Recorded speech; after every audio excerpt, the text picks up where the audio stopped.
I'm Nicole Miller, a 35-year-old marketing manager at a major IT company in San Francisco. While my career was thriving and my personal life was fulfilling, there was one thing that worried me: my mother's concern about my marriage. Every Sunday, it was our tradition to have brunch together. Today, we were meeting at our usual cafe. "Nicole, have you met anyone special lately?" Mother asked hopefully. I let out a small sigh. "Mom, not this again. I'm perfectly happy with my life right now." "I know, but..." Mother hesitated for a moment. "I just want you to have a happy marriage like your father and I do." I understood her feelings. My parents' 45 years of happy marriage was indeed enviable. However, I wasn't willing to sacrifice my career just to rush into marriage. "Mom, don't worry. I'm sure I'll meet someone special someday," I smiled gently. Little did I know that those words would become reality sooner than I expected. About a year ago, an encounter that would dramatically change my life occurred. On my usual way to the office, I almost spilled my coffee in the elevator. "Careful there," a kind voice said, and a stranger steadied my cup. "Thank you." I looked up to see a gentle-looking man who appeared to be in his early 50s. "I'm Niall White, the newly appointed vice president," he introduced himself with a smile. That afternoon, Niall and I discussed a new project. His insight and experience paired perfectly with my innovative ideas, resulting in a brilliant plan. From then on, Niall and I frequently crossed paths at work. He was always a gentleman and respected my opinions. I gradually found myself drawn to his presence. 6 months after meeting Niall, he invited me to an upscale restaurant one evening. Under the soft candlelight, Niall quietly began to speak. "Nicole, since meeting you, my life has become so much brighter," Niall said with a serious look. "Will you marry me?" I caught my breath at those words. Various emotions swirled in my heart, but they quickly transformed into joyful excitement. "Yes, I'd love to," I answered, my eyes welling up with tears. That night, still buzzing with excitement, I called my mother. "Mom, I'm engaged." My mother's delighted voice rang through the phone. "Oh, that's wonderful. What's he like?" "You'll love him. He's gentlemanly and kind." I talked about Niall while basking in happiness. Later, when my mother met Niall, she seemed to like him right away. "He's wonderful. I think he'll make you very happy." She blessed our marriage wholeheartedly. Wedding preparations progressed smoothly, and 6 months flew by. Finally, our wedding day arrived. From early morning, I was busy with hair, makeup, and getting into my dress. Standing before the mirror in my pure white wedding gown, my heart raced with excitement. "Nicole, you look absolutely beautiful." Mother came into the room and embraced me with tears in her eyes. "Mom, I'm so happy," I felt my own eyes welling up. "Niall is a good man. He'll cherish you," Mother smiled tenderly. Taking a deep breath, I headed to the church. Dad was waiting for me at the grand doors. "Ready, sweetheart?" Dad asked gently. I nodded and took his arm.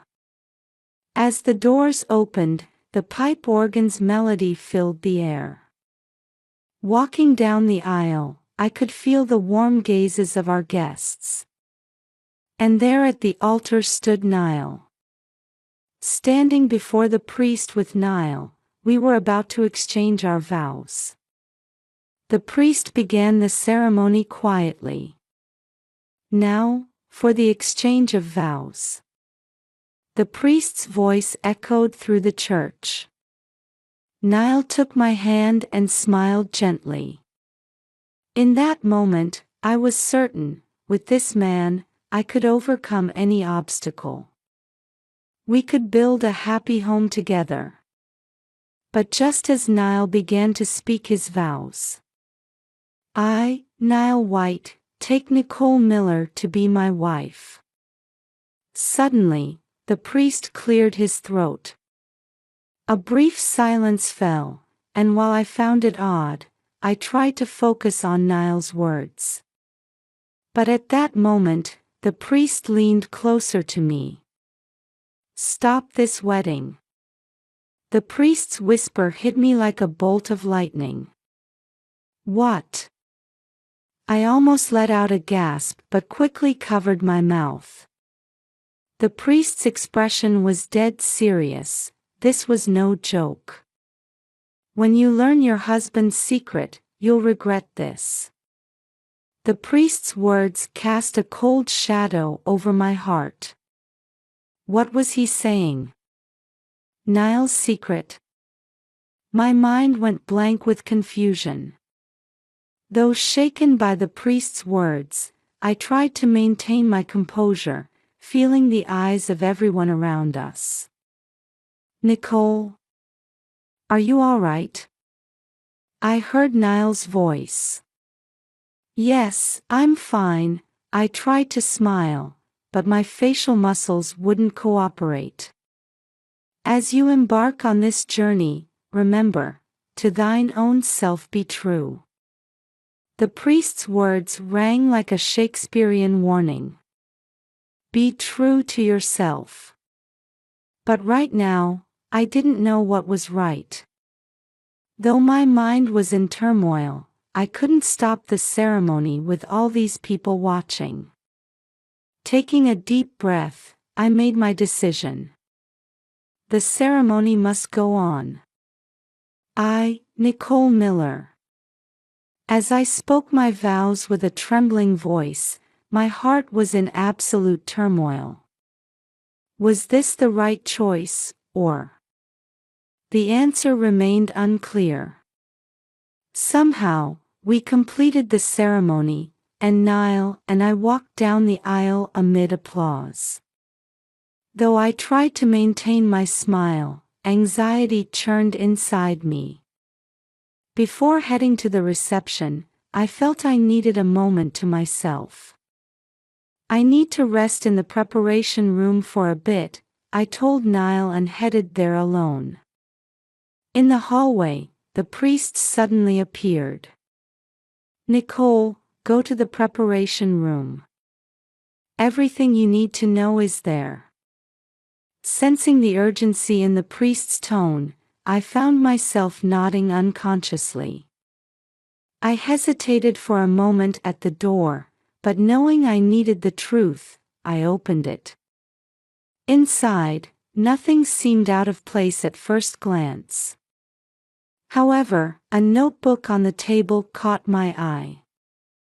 As I approached, I realized it was Niall's notebook. His name was written on the cover. Could this be?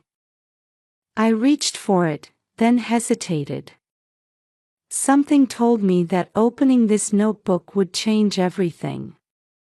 I could feel it in every fiber of my being. But I had to know the truth. Steeling myself, I picked up the notebook with trembling hands. Taking a deep breath, I slowly opened it. What I saw made my blood run cold. I have 3 wives and 7 children. Reading that line, my hands shook so violently I almost dropped the notebook. My breath caught in my throat, and my mind went blank. Is this a joke? Or maybe notes for a novel? I desperately tried to rationalize it, but the next line shattered any hope. New wife, eliminate after marriage and transfer of assets. A chill ran down my spine. Niall, my husband, could he? No, this can't be true. I whispered to myself, but with each turn of the page, more cruel reality was revealed.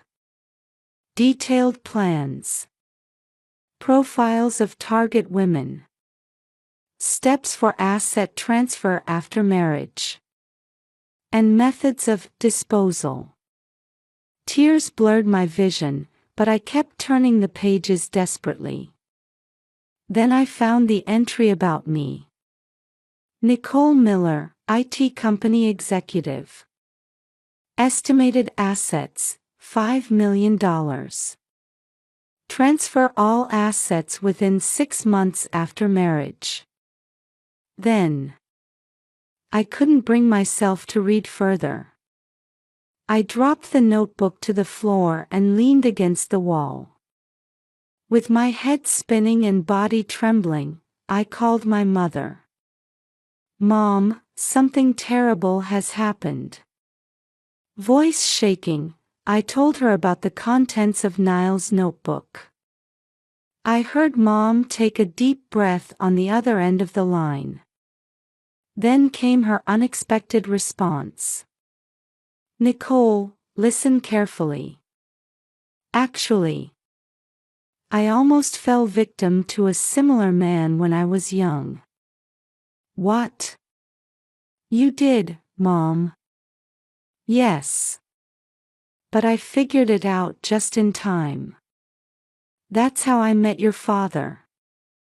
Her voice held a mixture of sadness and strength. Go get divorce papers right now. And get out of there as quickly as you can. My mother's calm judgment helped me regain some courage. But everyone's waiting for me. The reception. Don't worry. I'll handle everything. Your safety is what matters most. Her firm tone made me nod. Thank you, Mom. I'll move right away. After hanging up, I took a deep breath. Though still confused, I knew I had to act now. I put the notebook in my bag and quietly left the preparation room. A battle I never imagined was about to begin. But with my mother's support, I slipped out through the reception hall's back door and caught a taxi to City Hall. The driver looked surprised to see a bride in her wedding dress, but thankfully, he didn't ask any questions. When I held the divorce papers at City Hall, the weight of reality hit me. But remembering the words in Niall's notebook, I began filling them out without hesitation. After submitting the divorce papers, while considering my next move, Mom called to say she'd arranged a lawyer for me. I headed straight to the specified office. At the office, I was greeted by Deborah Foster, a lawyer in her 50s. As I explained the situation, she listened with a serious expression. First, we'll proceed with the divorce. Then we'll start gathering evidence to prove Niall's crimes, Deborah said quietly. Evidence? Yes. The notebook is important, but it might not be enough on its own. We'll need records of Niall's past actions, money trails, testimony from other victims, everything we can get. Her words made me feel faint, but Deborah's assurance that, "You're not alone," gave me a bit of courage. We began planning how to gather evidence for the battle ahead. Following Deborah's advice, I started investigating Niall's past. After days of searching the internet and public records, we couldn't find any decisive information. Niall had skillfully erased his tracks. Then one day, I received a call from Deborah. "Nicole, we've got important information. I've found one of Niall's former wives." My heart leaped at those words. "Really?" "Yes. Her name is Dakota Burton. I'm sending you her address now." "But..." I could hear hesitation in Deborah's voice. "But what?" "She might be reluctant to talk about Niall. Her trauma seems deep." Those words made me falter for a moment, but I couldn't give up now. The next day, I visited Dakota's house. The door was opened by a worn-looking woman in her 40s. Though Dakota was cautious at first, her expression changed as she listened to my story. "I'm a victim too. We need your help to save others," I pleaded, and after a long silence, Dakota promised to help. Listening to Dakota's testimony, I realized how lucky I had been. I also became more aware of the severity of Niall's crimes. A few days after meeting Dakota, we were sharing our findings at Deborah's office. "Dakota's testimony is a big step forward," Deborah said while reviewing the documents. "But we need more. We need more evidence to prove Niall's organized crimes." I sighed deeply. But how? Just then, there was a knock at the door, and my mother entered. "Sorry I'm late," Mom was slightly out of breath. "I have important information." Mom shared information she'd obtained from an old acquaintance who worked at a bank. They had found several suspicious overseas accounts in Niall's name. This new information energized us. "Nicole, I'll support you in every way I can," Mom squeezed my hand. Deborah suggested, "Let's try to contact more of Niall's former wives. Their testimonies will make our case stronger."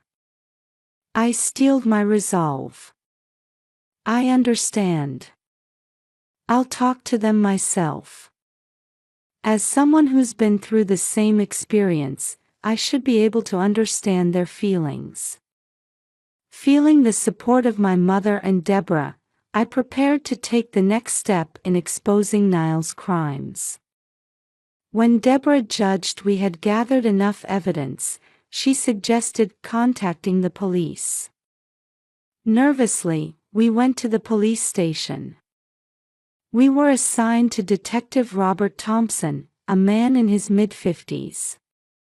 In Detective Thompson's office, we presented all the evidence we had gathered: copies of Niall's notebook, records of overseas accounts, and victims' testimonies. Detective Thompson silently reviewed the materials. His expression revealed nothing. "Did you get these testimonies directly?" he asked sharply. "Yes, I did." "That was dangerous," he frowned.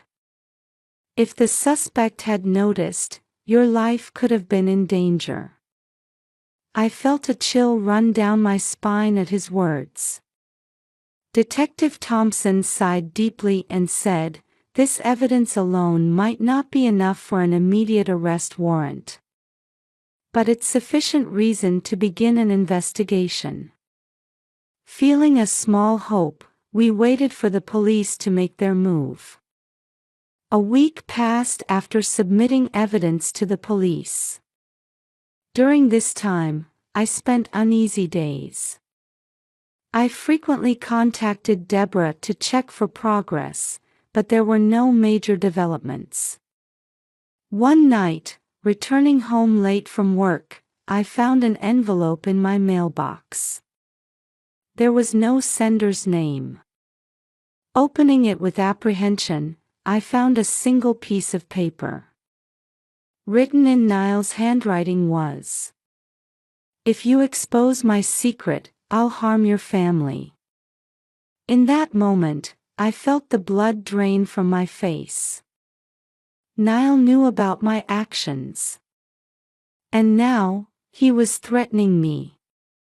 With trembling hands, I called my mother. "Mom, are you okay? Has anything strange happened?" "Huh? Nothing. What's wrong, Nicole? Your voice is shaking." Hearing my mother's voice gave me some relief, but my anxiety didn't subside. "Could you come over? I'll explain everything." After receiving Niall's threat, my heart was in turmoil. Thinking about my family's safety made me anxious about continuing the investigation. When I consulted Deborah, she chose her words carefully. "Nicole, I understand how you feel. But if we give in to Niall's threats, we're playing right into his hands." Though I understood this logically, my heart couldn't keep up. "I need some time." I decided to temporarily suspend the investigation. Each day, I lived with guilt and conflict. I couldn't concentrate on work, and sleepless nights continued. One day, sitting on a park bench listening to the rustling leaves, I thought deeply. All our efforts, the evidence we'd gathered, meeting the victims. I couldn't let it all be for nothing. But I also had to protect my family. Various voices clashed in my head. Fight for justice, family comes first, think about the other victims, but what if something really happens? I still couldn't find a way out of this conflict. A few days after suspending the investigation, I had an unexpected visitor. When I opened the door, there stood the priest from the wedding. "I need to talk to you," the priest said quietly. After I showed him to the living room, he took a deep breath before speaking. "Actually, I have a connection to Niall." I caught my breath at his words. "I am the brother of Niall's first wife." Stunned, I couldn't speak. The priest continued slowly. 20 years ago, my sister married Niall. But deep sorrow crossed his face. When my sister discovered Niall's true nature, she couldn't bear it and... The priest's voice trailed off. In that moment, all the pieces fell into place. The warning at the wedding, everything that had happened. "That's why I wanted to save you. I didn't want you to become Niall's victim like my sister." The priest's confession changed something inside me. I realized this wasn't just a personal matter. It was a fight for greater justice. I was speechless after hearing the priest's story. He continued speaking. "My sister's name was Charlotte. When she met Niall, she felt like she was living a dream. But within 6 months of marriage, Niall's true nature began to show." Tears glistened in the priest's eyes. "Charlotte lost all her assets, and her spirit and body were broken. Then one day..." He choked on his words, took a deep breath, and continued. "She took her own life. I was certain it was Niall's doing, but without evidence." My chest felt tight. The priest took my hand. "That's why I wanted to save you. I didn't want you to become a victim like my sister. That's why I warned you at the wedding." His voice mixed regret with determination. "Nicole, you have the power to expose the truth. Please don't give up, for my sister and all the other victims." The priest's words sparked a new determination within me. If we didn't stop Nile, more tragedies would follow.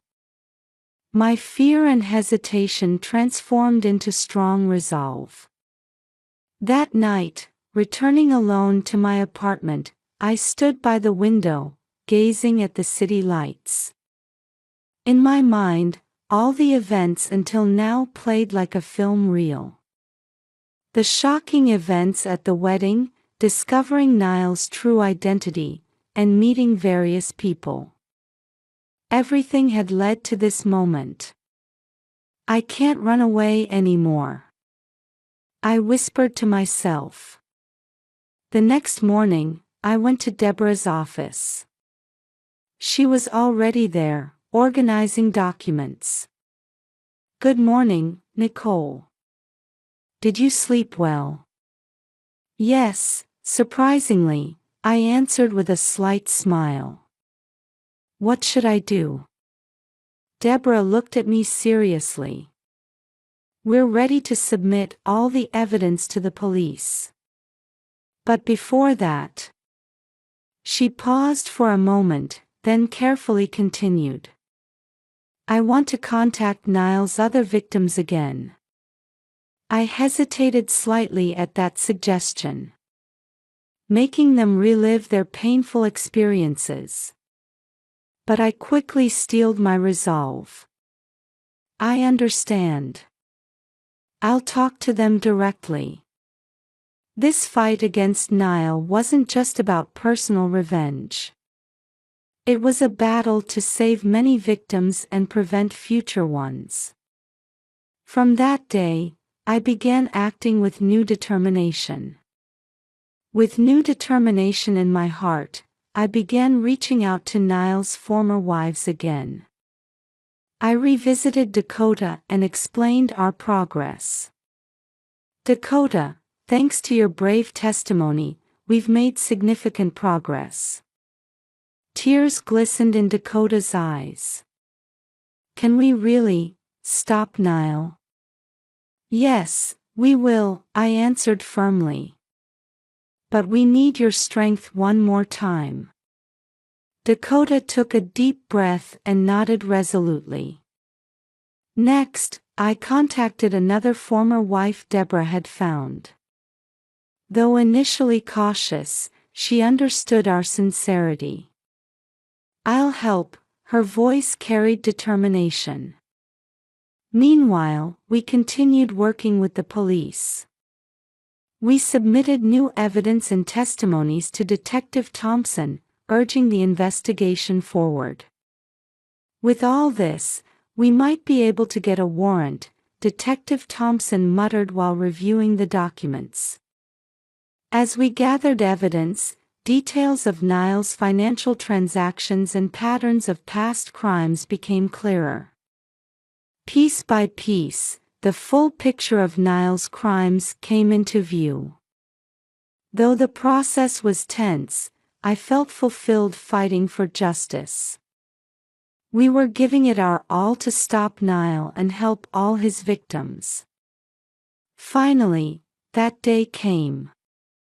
Nile was arrested, and the trial began. Entering the courtroom, I saw Nile there. When our eyes met, my heart jumped. His expression was hard, his eyes burning with hatred. The trial began, and after the prosecution's opening statement, it was my turn to testify. Standing at the witness stand, I felt the entire courtroom watching me. My throat was dry, my hands trembling. But I couldn't falter now. "My name is Nicole Miller." My voice seemed to come from far away. "I will tell you about my experience, from meeting Niall White to discovering his true identity. Taking a deep breath, I began my story. Our first meeting, the proposal, and the shocking events of our wedding day. As I continued speaking, my voice grew stronger. I detailed Niall's crimes, meeting other victims, and our pursuit of the truth. Niall White isn't just a con man, I said, looking around the courtroom. He's a criminal who has destroyed many women's lives and torn families apart. Looking at Niall, I could see him grinding his teeth. I intend to be his last victim, I declared strongly. No one else should fall prey to him. When I returned to my seat after testifying, Deborah gave me a small nod. Pride shone in her eyes. The trial lasted several weeks. As evidence was presented and victims testified one after another, the full extent of Niall's crimes became clear. The atmosphere in the courtroom grew heavy, with gasps and murmurs of anger often heard from the gallery. On the final day, as the verdict was about to be delivered, I held my breath listening to the judge's words. The defendant, Niall White, is found guilty of fraud, extortion, and all related charges. A murmur swept through the courtroom. Tears welled up in my eyes. 20 years imprisonment. When the judge's voice rang out, I felt something crumble inside me. The anxiety and fear that had weighed heavily on me for so long were suddenly released. As I watched Niall being led away, conflicting emotions clashed in my chest: relief, sadness, and a hint of pity. This marked the end of our long battle.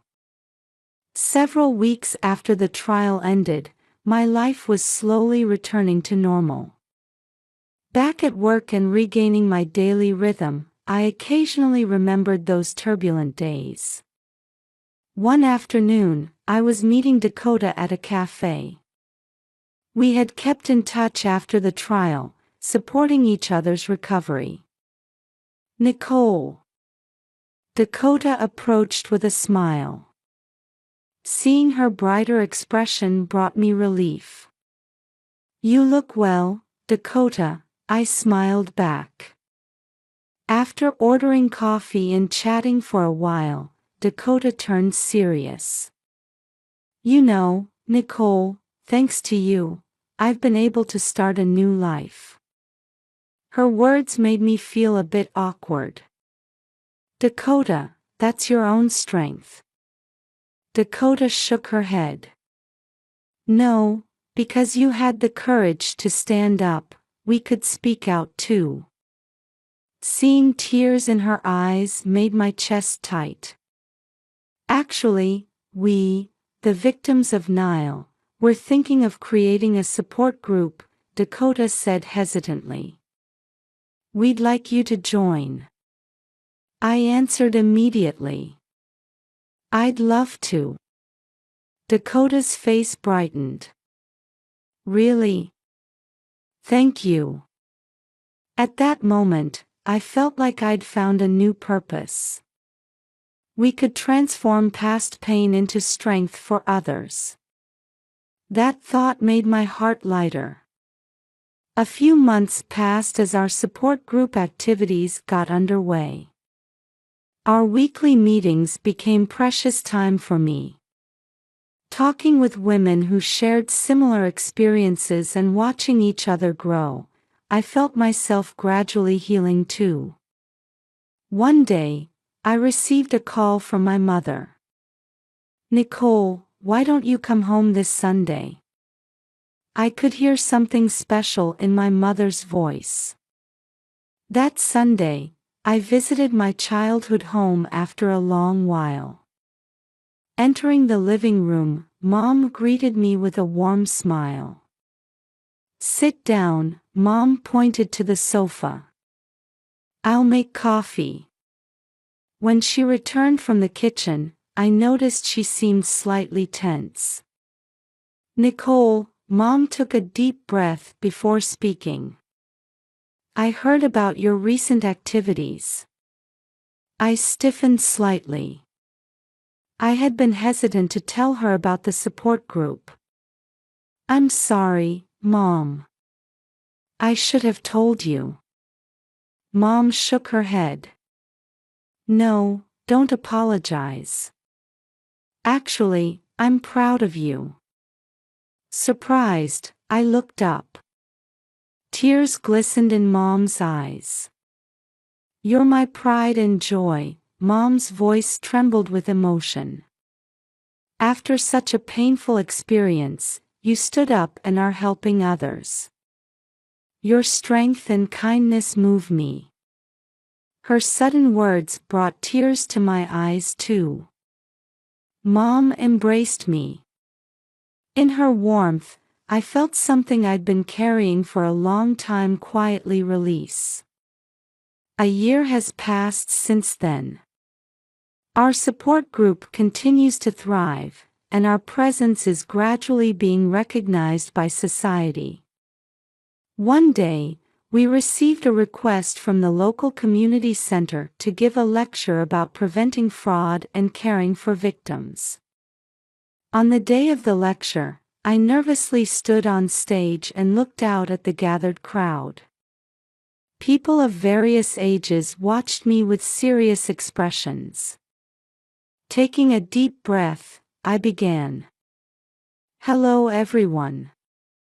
My name is Nicole Miller." As I started sharing my experience, my voice trembled at first but gradually steadied. Con artists prey on our vulnerabilities, loneliness, anxiety, the desire to be loved. I could see people nodding in the audience. "But remember, you are not alone." As I continued speaking, I felt a new strength growing within me. The insight gained through this experience, the ability to read people's hearts, and above all, the eye to discern truth. The power to recognize truth lies within each of us. What's important is listening to that voice, and connecting with and supporting those around us. After the lecture, many people came up with questions and comments. Some were moved to tears, and I realized my words had touched their hearts. As I was leaving, an elderly woman approached me in the lobby. "Your story gave me courage," she said with a smile. Her words made my chest warm. Through this experience, I gained the power to see through deception and the courage to face it. Most importantly, I learned the value of connecting with others. Each new morning, I ask myself, how can I positively impact someone's life today? Yes, this isn't the end. It's the beginning of a new adventure.